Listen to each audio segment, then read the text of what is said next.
Pano tili mkati mwa ndime yowerenga zotsatira zathu ndipo timafuna tifotokozere kuti zimenezi zikuyenda bwanji, komanso timafuna kuti tifotokozere mwachimvekere kuti kodi owina amapezeka bwanji pa chisankho chathu cha president komanso cha phungu wa nyumba ya malamulo komanso cha kansala, komanso kuti tifotokozere kuti kodi tikudikira zotani kwa iwo amene anapikisana nawo kumbali yosunga bata ndi mtendere.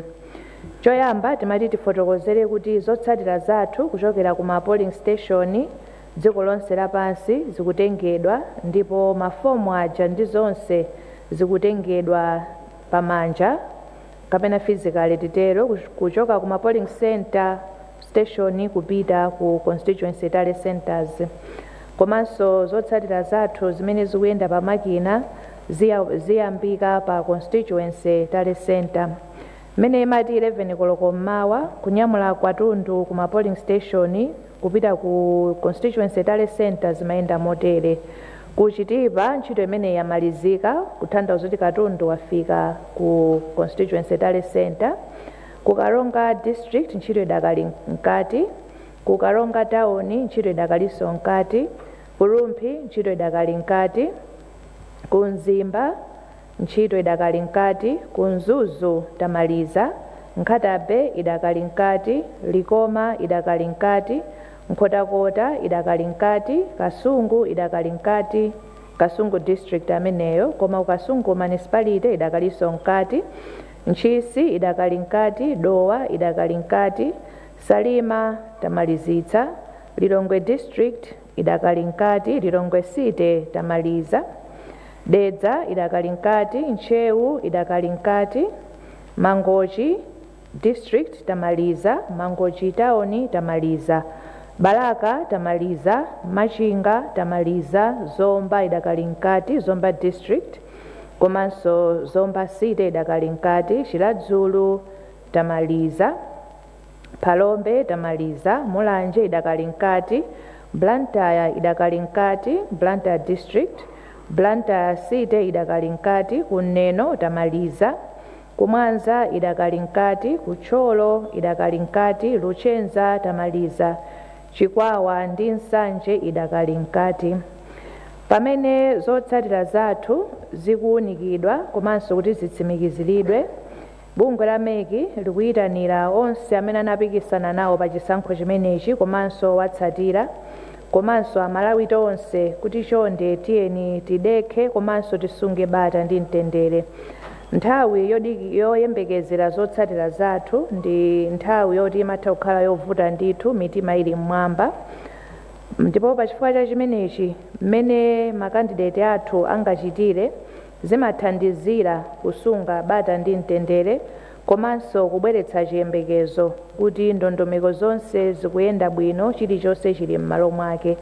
Pachifukwa cha ichi tikupempha onse amene munapikisana nawo pa chisankhochi kuti mulemekeze ndondomeko zimene zinakhazikitsidwa motsatirana ndi malamulo kuti tidutsemo pamene tikulandira ndi kuwunikira zotsatira zathu tisanalengeze. Chonde tipemphe kuti musayambe kusangalala kuti mwawina, koma mudikire kaye kuti ifeyo abungwe la meki tiwulutse kuti zotsatira zili motere. Tikatsatira zimenezi tonse zitithandizira choyamba kuti tikhale bata ndi mtendere, komanso zithandizira kuti zotsatira zathu zizakhale zovomerezeka ndi wina aliyense mdziko muno, koma koposaposa kuti timangirira umodzi wa tonse ngati Amalawi. Tifotokozerepo za ntchito yowerengera results imene anthu ena akuchita mwapadera komanso mwaokha. Pamene anthu ena kaya ndi ma institutions ena ali omasuka kuti akhoza kumawerengetsera paokha zotsatira, timafuna tingokumbutsira kuti ntchito imene ikufunika kuti igwiridwe mwa ukadaulo komanso mosamala, chifukwa chokuti chisankho ndi chinthu chokuti chikhoza kutibweretsera mtendere kapena kutisokonezera mtendere kumene. Ndiye mukamaonkhetsera masamu anu ma results amene mwapeza, chonde tichite mosamala tisapange zinthu mofulumira, komanso tipemphe Amalawi wonse kuti tikamaona ma results amene akuperekedwa ndi anthu ena tikumbukire kuti zimenezi sizotsatira zenizeni zimene zikuchokera ku bungwe la MEC. Tikumbukire kuti pamalamulo ndi bungwe la MEC lokha limene lili ndi mphamvu lolengeza komanso kufotokozera ndi kunena kuti amene wawina pa chisankho ichi ndi uyu. Choncho tikamaona ma results amene akuzungulira kandi pa social media kaya tikulandira kumene tiye tizindikire kuti izi ndizongogwirizira zimene ena apeza mwa iwo okha, koma zoona zenizeni zichokera ku bungwe la MEC, ndipo ifeyo mu nthawi yoyikika tilengeza ndithu kudziwitsa Malawi kuti kodi chisankho chayenda bwanji. Mutilole tsopano tifotokozereko kuti kodi tikamaunikira kuti kodi wawina pa chisankho zimayenda motani. Pa chisankho cha phungu a nyumba ya malamulo komanso makhansala, amene wapeza mavoti ochuluka ndi amene timanena kuti wawina.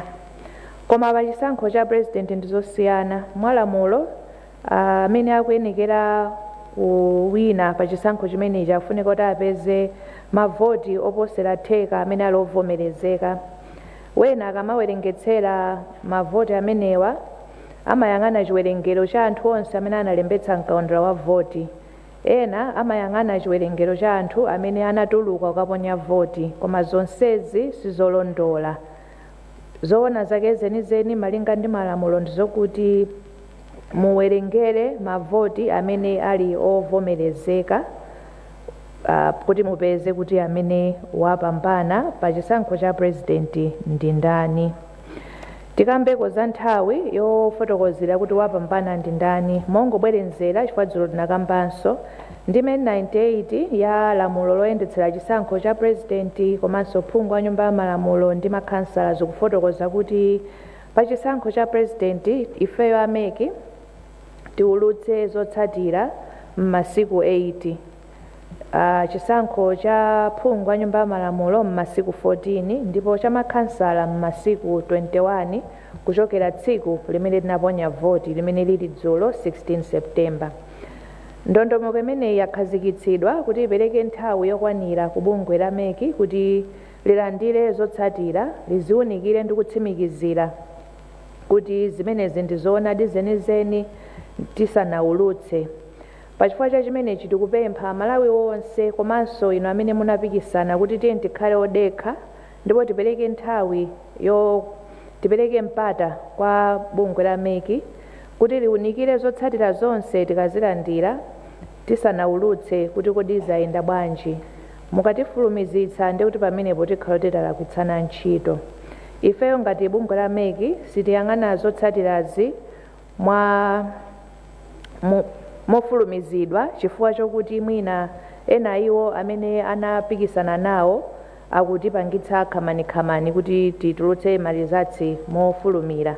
Tili ndi masiku 8 oti tipange ntchito imeneyi, ndipo ifeyo tiyesetsa kumbali yathu kuti tichite zonse motsatizana ndi malamulo komanso mu nthawi yake, fa tikudziwa kuti aliyense akudikirira kuti amve kuti zayenda bwanji. Ndiye tiyeni ulendowu tiyende limodzi. Kwa inu khalani odekha komanso sungani bata ndi mtendere. Kwa ife tiyesetsa kuti tichite ntchitoyi motsatira malamulo komanso moyenerera, chifukwa voti ina iliyonse ndiyofunikira ndipo ikufunika kuti isamalidwe komanso iloledwe kuti idutse mu ndondomeko zimene lamulo linakhazikitsa. Ena nkumafunsa kuti uli chitetezo zikukhala bwanji mmene tikuyenda ulendo umenewu. Tiloleni kuti titsindike kuti nkhani ya chitetezo pa nthawi ino pamene ma results athu akuyenda kupita ku constituency tale center komanso kuti azafike kuno, chitetezo chili m'malo mwake ndipo ndichokhwima ndithu. Bungwe la MEC likugwira ntchito ndi anzathu aku polisi komanso aku ame komanso ena azitetezo kuonetsetsa kuti ku tallying center kwathu konse dziko lonse la Malawi china chilichonse chili m'malo mwake komanso anthu akugwira ntchito mosaopsezedwa komanso mosaletsedwa.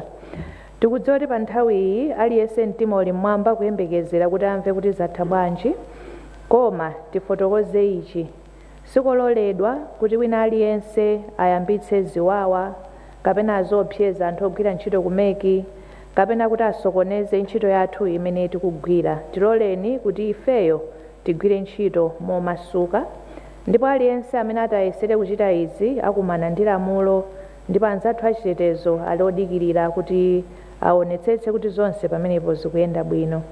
Tili ndi asilikali okwanira amene ayikidwa m'malo mwathu monse kuyang'anira katundu komanso ndondomeko zathu zonse kuti ziyende bwino, ndipo iwowa ali tcheru kuyang'anira kuti zinthu zikuyenda bwanji. Tipemphenso pamenepa onse amene anapikisana nawo, owatsatira komanso Amalawi tonse, tiyeni tidzigwire, tidekhe komanso tisunge bata ndi mtendere. Tikumbukire kuti chikatha chisankho ichi tikhalabe Amalawi, ndipo dziko lathu likhala lomweli. Tilibe Malawi wina aliyense amene tinakasungisa pena kuti tikawononga uyuyu tikatenga winayo. We have one Malawi, tiyeni timusunge, tinsamalire. Dzulo tinafotokoza nkhani ya ku Wayamba ward ku Karonga Songwe constituency. Tiloleni tsopano kuti tifotokozere tsatane wa nkhani imeneyi. Bunge la MEC linalandira dandaulo kuchokera kwa bambo Adrian Masimbi. Iwowa anachitidwa nominate ngati independent candidate pa chisankho cha kansala ku Wayamba ward, koma dzina lawo linapezeka kuti silinaoneke pa ballot paper pa chisankho cha dzulo. Tinadziwitsidwanso ndi a constituency returning officer, ndipo tatsimikizira kuti Mayi Margaret Mwakalinga, iwowa ndi candidate wa movie wa Chilungamo Revolutionary Party, nawonso dzina lawo linapezeka kuti pa ballot paper palibe. Commission inafufuza monga tinafotokozerera dzulo, ndipo pofufuza pathu tapeza izi.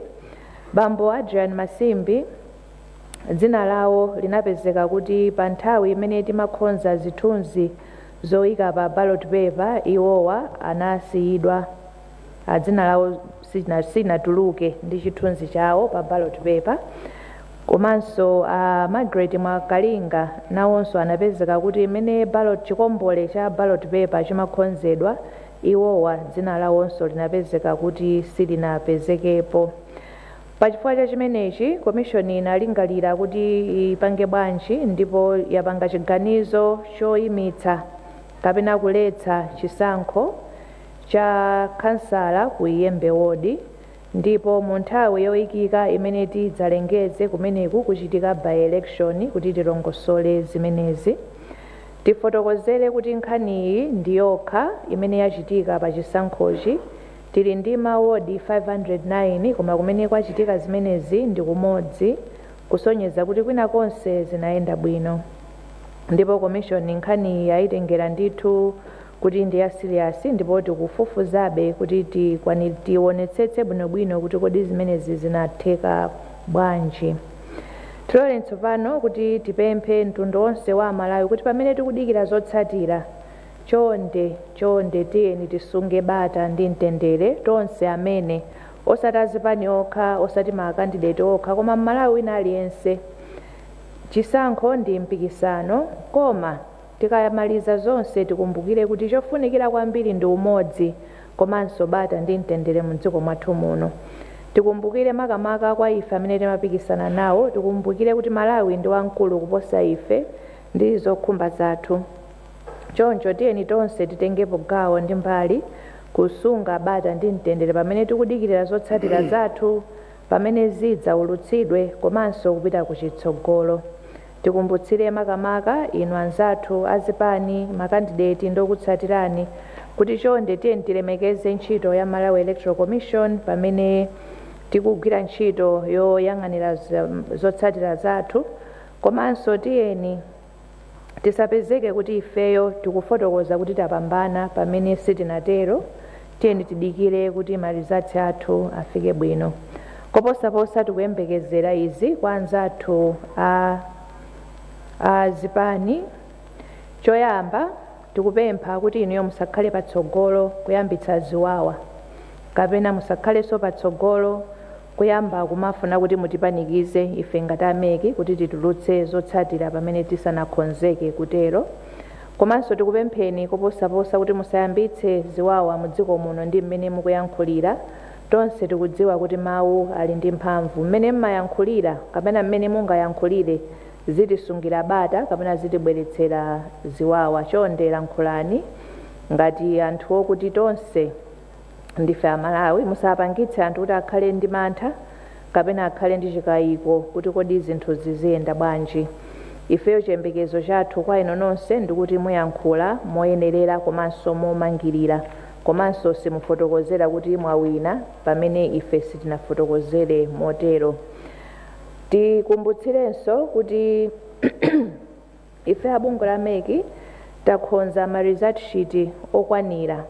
Paja ndondomeko yathu ndiyo kuti monitor wina aliyense alandire kope akamalizira ntchito, presiding officer kaya returning officer akamalizira ntchito yawo yowerengera kapena yowonkhetsera.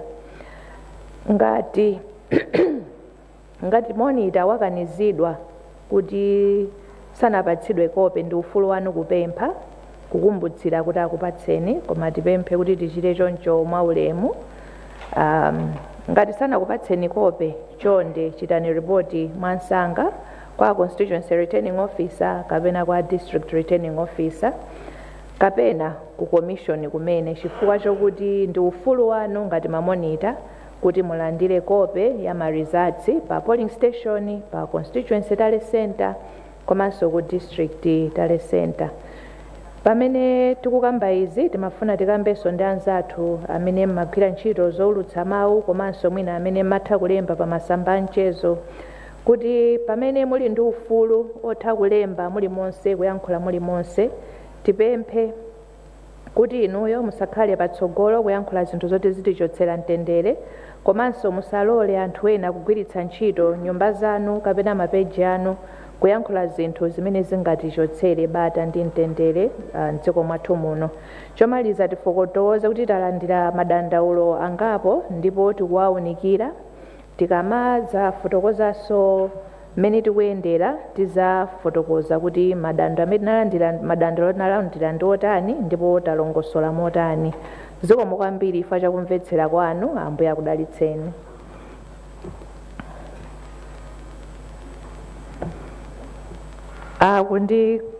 Akundifotokozera apa kuti ndinanena kuti dziko lonse lapansi pena pake likhale dziko la Malawi. Zikomo kwambiri. Thank you so much, Honorable Chairperson. It has always been a tradition that at the conclusion of your speech you provide space for the press to ask some questions. So I guess that we default to the same. If I would see hands from members of the press and you'd come on this side so that we give you an opportunity. Please come.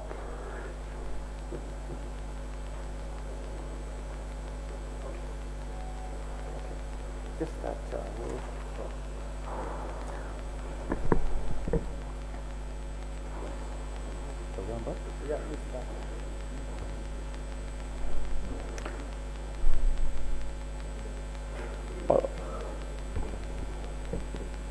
Achaya ine dzina langa ndine Alex Banda, ndimagwira ntchito ku Zodiac.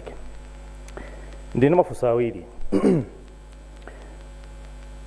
Mukuchedwa kupereka mitenga kwa Malawi pomwe mitima yawo ili mmwamba potengera nthawi imene mwaperekera dzulo kufika lero. Chifukwa chiyani?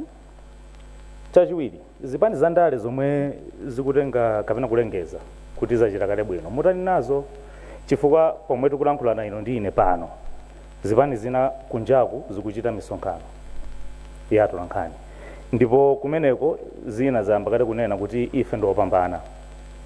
Komanso kuti kuchedwa kumeneku popereka mitenga simukuona kuti mukupereka mpata kuti anthu ayambe ku mchingerezi speculation kapena mphekesera zomwe zingabweretsenso mpungwepungwe kuno ku Malawi chifukwa choti mukuchedwa kupereka mitenga. Mafunso anga ndi amene olemekezeka.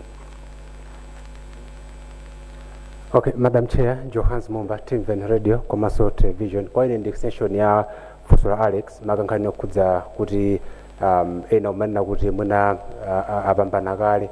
Muna ndimangofuna nawo kuti how much pressure are you getting kuna kuti mwina kumanena kuti tapambana kale muna mugwira kwanu kwa ntchito zikupangana affect banje dziko. Chair, ine ndi Austin Katunga kuchokera ku Nzati Radio and TV. Funso langa kwambiri ndilokhudza nkhani yokhudza network makamaka malo momwe ni ma constituency tale center ngati mwachitsanzo mmawa uno tinayenderako ndithu malo angapo ma constituency tale center ngati nafika pa Chiwoko yomwe ndithu ndi dera la Lilongwe Masintha kumeneku ndithu tapeza kuti by 10:30 ma polling station amene anali nawo ndithu anali okwana 15 onse ndithu analata tsiriza kubwera ndithu kumalo kumene kuti auzasiya malizatsi yawo komano malingana ndi akuluakulu kumeneku amati ndithu apanga process ndithu malo amodzi okha chifukwa cha nkhani yokhudza network.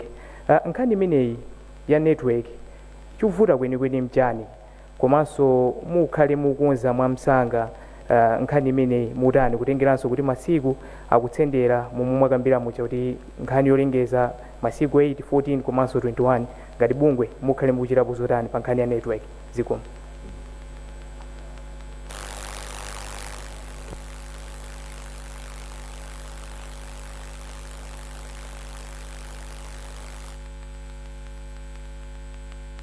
Zikomo Chair.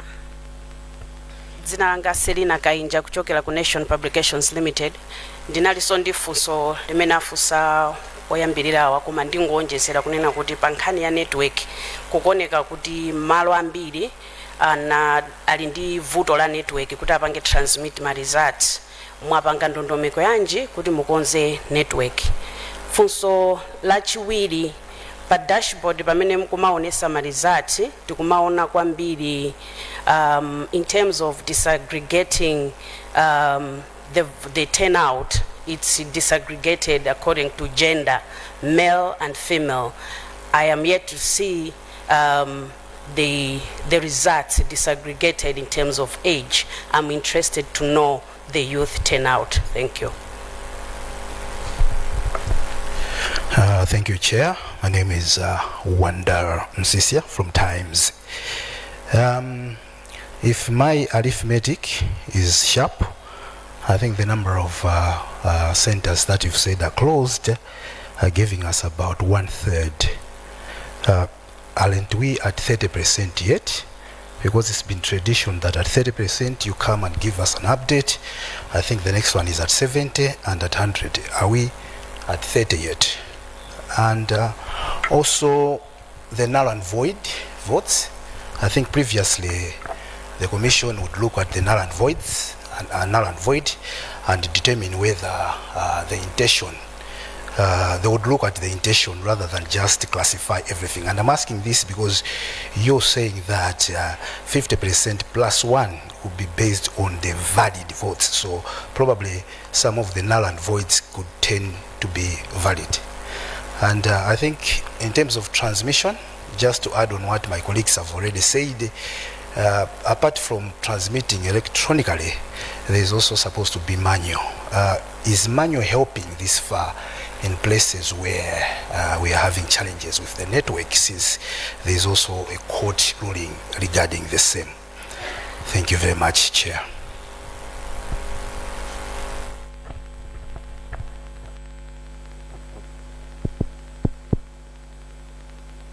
Madam Chair, is it working? Madam Chair, my name is Augustine Mlomole from Mlimi Radio.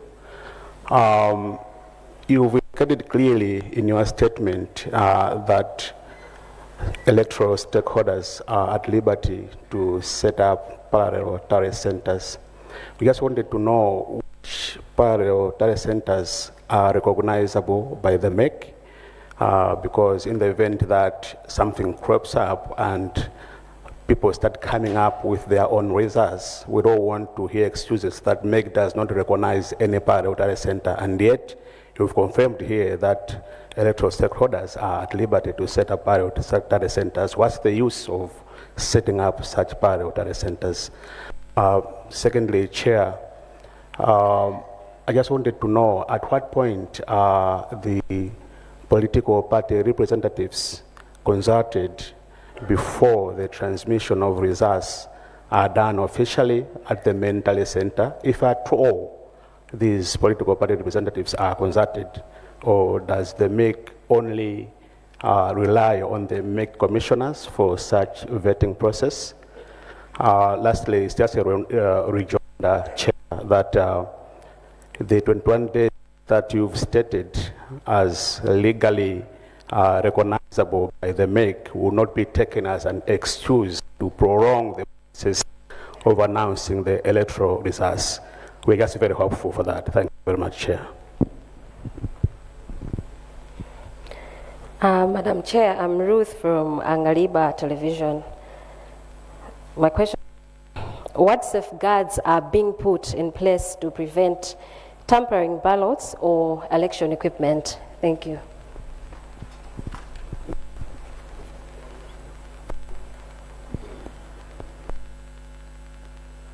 Thank you so much. Honorable Chairperson, I would request that you give responses to the questions that have been posed. Thank you. Thank you Sangwani, ndithokoze nyumba yonse chifukwa cha mafunso amene abwera. Ena makamba zofanana ndemu ndilola kuti ndiyaphatikize poyankha kwathu. Pali nkhani yokuti tikuchita delay in updating the nation. Zimenezi sizibweretsa speculation. Ifeyo pokhonza ndondomeko zathu tinayika time frames within which will come to the nation kuzapereka ma update. Ngati the view is kuti mwina tikuchedwa, let me just say the commission will take that under advisement as we are going forward in our processes. We will take that proposal, I'll call it a proposal, in terms of our future conduct. Ena akufotokoza kuti iwo apambana, tafotokoza ndithu ndikukhulupirira mwachimvekere kuti pakadali pano palibe amene tinganene kuti wapambana pa chisankho ichi chifukwa Malawi Electoral Commission sinapange declare kuti pa chisankho ichi wapambana ndi uyu, pa chisankho ichi wapambana ndi uyu. Ndipo titsindike uthenga wathu kwa zipani zonse, makandidate onse kaya ndi achipani komanso ma independent, kuti ma results amene muli nawo they are unofficial results. Pachifukwa cha chimenechi simunganene kuti mwapambana. Tinafotokoza dzulo kapena dzana kuti commission ikakhala pansi malandira zonse ndikuwunikira zonse kuonjezerapo ma void votes amene akamba Mr. Wanda Nsisha, zimene zimatha kukhala ndi impact on the outcome. Ndiye uthenga wathu ndiwokuti aliyense tiyeni timvere langizo ili, tisakhale pansi kumanena kuti ife tapambana. Izi zimatha kubweretsa mavuto patsogolo chifukwa ena okumva mwachangu amangomva kuti awina ndi mwakuti, akamazamva pambuyo commission ikulengezera kuti awina ndi awa zimatha kubweretsa chisokonezo and anthu ena amatha kukhala osokonekera. Ngati kuli iwo amene akufotokoza izi, commission is going to take that up. Timveni takamba za pressure, not that we are receiving specific pressure from any given entity or stakeholder at this moment. We are speaking in general terms. Kungodziwitsa aliyense kuti time frame yathu imene tili nayo pa malamulo ndi masiku 8, 14 and 21, and tonse tidziwe kuti we are working within that time frame. Ndili pamenepo ndilole ninengophatikiza think funso limene linabweranso kutsogoloko. Nthawi zimenezi sikuti Malawi Electoral Commission inangokhazikitsa payokha, nafotokoza kuti zili m'malamulo mugawo 98 la lamulo lathu loyendetsera chisankho cha president, aphungu a nyumba ya malamulo komanso makhansala. Ndipo Malawi Electoral Commission ilibe mphamvu payokha kungonena kuti ayi masiku 8 achepa tizonjezera masiku 12 for instance. Mphamvu imeneyo tilibe, zimfoti malamulo anafotokozera motero. Basically ndiyankhe choncho for now. Nkhani ya network issues sitinalandire report specifically from Chiwoko polling station, but we'll take your comment for what it is for now. In the meanwhile, tifotokoze kuti pa nkhani ya internet broadly, we are working with all service providers and tinayika kale ma structures and protocols in place kuti in the event kumalo kwina network kupezeka kuti mwina ndiyofoka kapena ili ndi mavuto atithandizire mwansanga kuti ntchito yathu isapangike negatively impact. Selina Kainja from the Nation. Choyamba ndipange clarify kuti dashboard yathu ikuonetsa the voter turnout statistics currently. City kuonetsa ma results, maybe it was a slip of the tongue.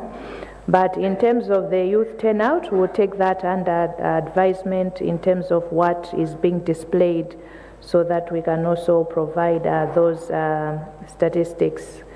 Wanda Sisha, Tirole Nikuti, in terms of the electronic transmission, that will be part of our next update, and we'll provide that information accordingly. In terms of the null and void, malamulo amafotokozera kuti kodi ma vote amenewa tiapange manage bwanji, and the process ikuyambira komwe ku polling station ndi kufika pamene akuona ma vote ose aja.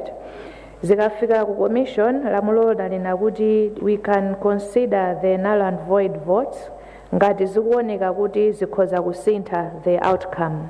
So tiyerekeze kuti inuyo Wanda Nsisha muli ndi mavoti 200,000, Brian Banda ali ndi mavoti 500,000. Ngasi ndikunena kuti Brian Banda kuposani ndiye mavoid vote athu alipo 10. Oloti tawerengera mavoid vote iwo ndikuwatenga onsewo ndikukupatsani, it will not change the outcome. So the commission has been given that power to consider ngati pakuoneka kuti pakhala impact, then we need to look at them and see kuti kodi zili motani. But if there's not going to be any impact, then we are not going to consider them in that manner. And Dulamoyo munafusa kuti ma parallel voter tabulation as of now imene tikudziwa there's the election situation room imene kupangidwa manage ndi NICE and a coalition of other institutions within that. But having said that, we are not saying ena asapange. Ngati mukupanga, just know that the mandate to declare official results remains with the Malawi Electoral Commission. Ma monitors ngati mwakhala mukutsatira bwino kufotokozera kwathu komanso you understand our legal framework. Ma monitors are part of the process kuyambira komwe kuja ku registration, ma transfers, voter inspection, komanso ku polling processes ndi results management. However, monitors do not have power to determine results. The commission does not have to ask ma monitors kudapa mukuona bwanji. That power is vested in the commissioners of the Malawi Electoral Commission. Ma monitors ntchito yawo ndikuonerera kuti kodi ntchito yoyenda bwanji, is there compliance with the law.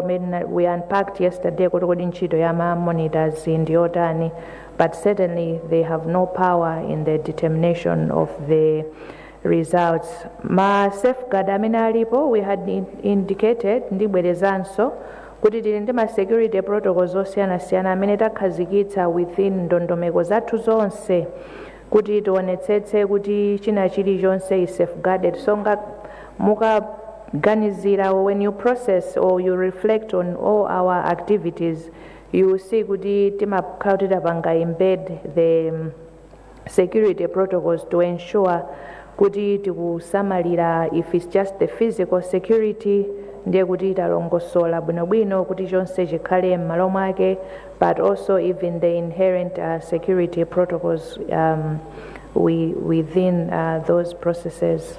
Ndiyankhe motero zikomo kwambiri.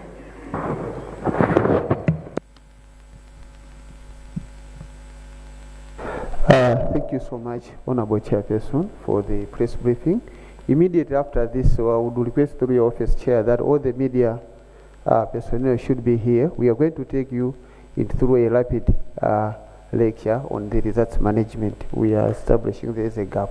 Thank you, Chair. I would request that the protocols. What is it? Okay. You come. pepani mangofuna tionjezereko mafunso angapo. Ine ndi Leya Malikano kuchokera ku Times. Ndimafuna ndingopanga amplify funso lina limene anafunsa mzanga Wanda Msisha. Mwatifotokozerako za madera amene amalizika kuwerengera zotsatira. Timafuna tidziwe kuti pofika pano mwalandira zotsatira zochokera madera ochuluka bwanji pa madera amene amalizitsa kuwerengera. Komanso panakambidwa nkhani ina ya network imene mwanena kuti mwina simunalandire dandaulo lina lililonse ngati bungwe la MEC, koma kuchokera kwa ma reporters mwina athu osiyanasiyana komanso ine ndemwe nayenda masenta ndithu angapo tapeza kuti angokhala zotsatira zija kuchokera ma polling center ena sanayambe ndithu kuziphatikiza kuzonkhetsa bwinobwino chifukwa cha network. Ndi pamene papa timafuna mutifotokozere bwinobwino kuti kodi tikamakamba za manual counting ndititi komanso ikuyeneka ichitike motani kuchokera ma constituency tally center amenewa, komanso za kugwiritsa ntchito machine popanga count mavoti amenewa zikuyenda bwanji kuchokera ma constituency tally center kufika kuno. Timafuna mwina mutsindikepo so bwinobwino potengera malo ena amene anthu angokhala sakuphatikizira ma results kuchokera ma polling center chifukwa cha network. Timafuna tidziwenso nkhani ina kuchokera ku bungwe la MEC lokhuzana ndi malipiro anthu amene akugwira ntchito. Pali ena ndithu m'maderamo akudandaula kuti ali padzuwa pakadali pano akusowa ngakhale kakudya kumadera kumene aliko chifukwa sanapatsidwe malipiro ngati ma presiding officer ena komanso anthu ena amene amagwira ntchito yopanga confirm anthu ma biometric devices. Ndi timafuna tidziwenso nkhani imeneyi. Funso langa lomaliza, mmene ma results akubwerera kuchokera kumadera kumene amalizitsa kuwerengera mavoti amenewa, inuyo ndokhutira ngati bungwe la MEC zikomo.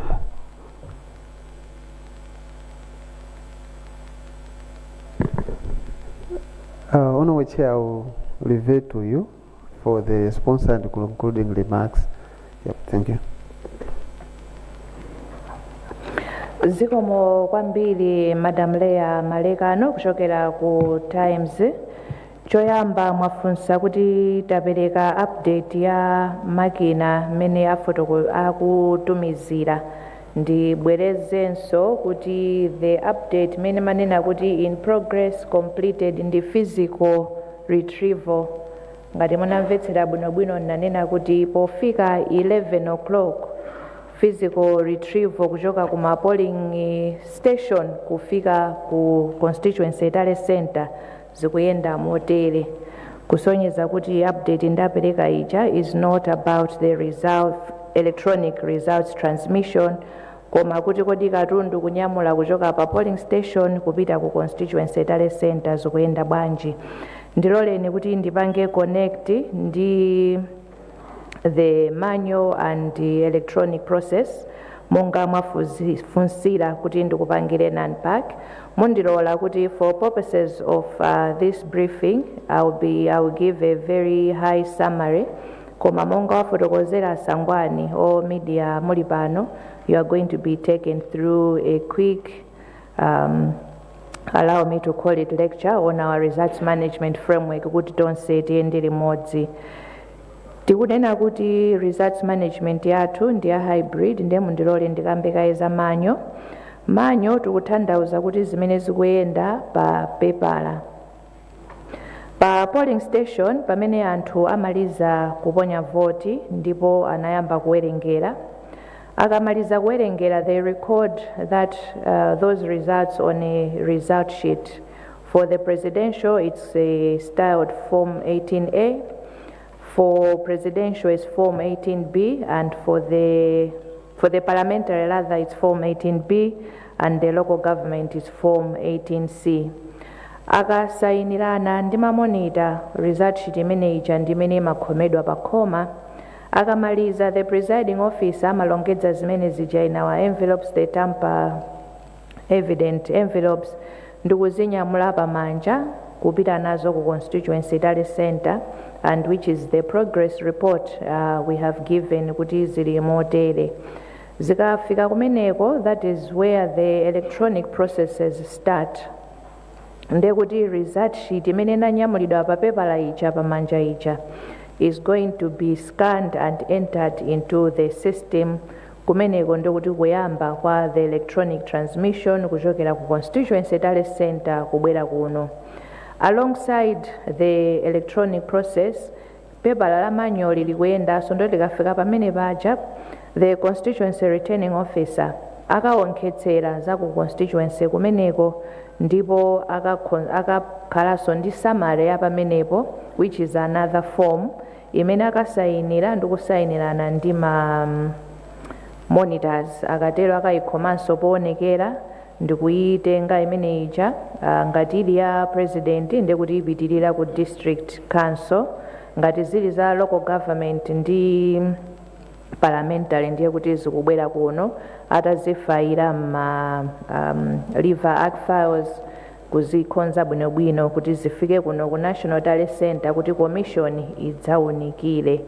Chimodzimodzinso ndi ya electronic, when they have entered into the system at the constituency tally center for the presidential ndekuti ziyenda ndondomeko yake, za parliamentary and local government ziyenda moteroso. I've given a very high summary for purposes of this briefing, koma you are going to have the finer details later on. Internet connectivity monga nafotokozerera kuti tamvetsetsa kufotokoza kuti pa Chiwoko polling station kunali challenges, and indeed your reporters on the ground mafotokoza kuti ali ndi maripoti ena. Kufotokoza kwathu as a commission is that tili ndi arrangements already in place with the service providers amene tinakhazikitsa kale kuti in the event we have challenges, however they present themselves, we must find and craft solutions pomwepo kuti tithandizikire, and zimenezo zili motero.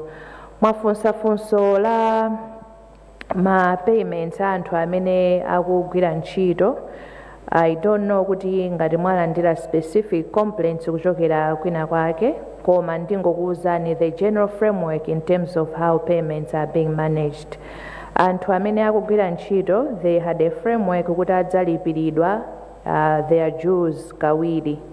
On deployment, they were to be paid 50%, and on completion of the task, they will be paid the remaining 50%. Iwo amene sanalipiridwe, there is a formal way of addressing those complaints kuti atithandizire ifeyo and as a commission through the secretariat kuti adziwe kuti ngati pali ena mwina ndalama zawo sizinalowe ku banki because they are paid through their bank accounts. So if there have been challenges in transmitting of their money kupita kwa account kwawo, atifotokozere kuti tidziwe kuti vuto ndilotani, and secretariat can find a solution. For now ndikuyankheni motero. Imwafunsa kuti kodi tilokhutira ndi katundu wathu umene wayendera, ngati ndinalimva bwino funsolo. Monga tafotokozerera, this is a work in progress. Kwina katundu akwanitsa kunyamula ku polling station kukafika ku constituency tally center, ena sizinafike. Tikunena pano ndiye kuti ntchito ilipo. Tikakamba nkhani ya retrieval, we also have to think of different factors. Choyambirira ndiyo kuti we don't have a uniform time pamene akunyamuka ku polling station upita ku constituency tally center. Tikakumbukira monga nafotokozera dzulo, nthawi yotseka ma polling station enali yosiyanasiyana. Aliyense akamaliza ntchito yawo pamenepo ndi pamene amanyamuka kumapita ku constituency tally center. Tinafotokozanso dzulo kuti mayendedwe ena azinyamula katundu wa ma polling station angapo, because that was the logistical arrangement in place, kuti akafike ku constituency tally center. This far, ntchito yo ikuyenda bwino. If there are any issues arising, we are dealing with them as and when they arise. Zikomo kwambiri. Mundilole amayi abambo kuti ndikuthokozeni m'malo mwa bungwe la Malawi Electoral Commission kumvetsera kwanu update imene nali nayo komanso mafunso amene mwafunsa. monga afotokozerera bwana Sangwani kukhala nthawi ya maphunziro kwa anzathu atolankhani kuti tipange unpack kuti kodi ma results management yathu ikuyenda motani. Ndipitirire kupempha m'malo mwa bungwe la Malawi Electoral Commission kuti tiyeni tonse tidekhe tisunge bata ndi mtendere pamene tikudutsa tsopano mu ndondomeko zathu zolandira ma results athu ndi kuwaunikira pamene kuti tithe kufotokozerera mtundu wa Malawi kuti chisankho chathu chayenda bwanji ndipo amene apambana ndi ati. Zikomo kwambiri, Ambuye akudalitseni.